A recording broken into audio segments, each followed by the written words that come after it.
Hello साथीहरु, आज म तपाईहरुलाई मेरो गाडीको माइलेजको विषयमा कुरा गर्न गइरहेको छु।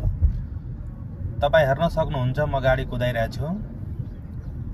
गाडी मैले 100% मा सुरु गरेको थिए।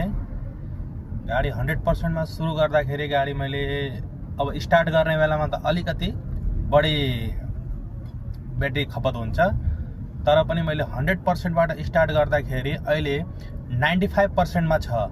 95% हुँदाखेरि गाडीले हेर्नुस् 16 किलोमिटर माइलेज दिएछ।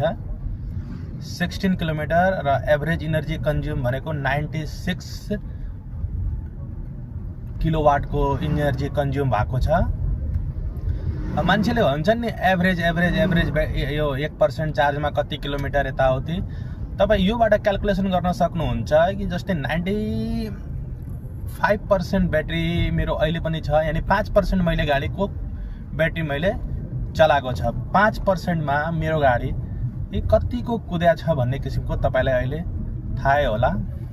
तपाई आफै क्याल्कुलेसन गर्न सक्नुहुन्छ कि 5% ब्याट्री कन्ज्युम गरेपछि तपाई हेर्नुस् कति किलोमिटर गाडी कुद्या रहेछ।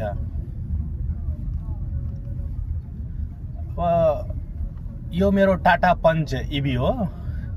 टाटा पंच ईवी ले अब कम्पनीले त 280 को माइलेज भन्छ। अब फ्यान पनि मैले चलाएरै बस्या हो। अब मिडिया त एनी टाइम तपाईको अनै रहन्छ गाडीमा। तपाई यसो हेर्दाखेरि बुझ्नु पर्दाखेरि माइलेजमा चाहिँ यो गाडीमा कुनै पनि किसिमको समस्या मैले देखिन। माइलेज भनेको एकदम पर्फेक्ट माइलेज लाग्यो मलाई कि। अब हेर्नु तपाई आफै विचार गर्नु न।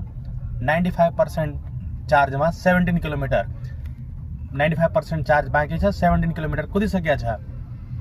बुझ्नुभयो? हस् ल, धन्यवाद साथीहरु।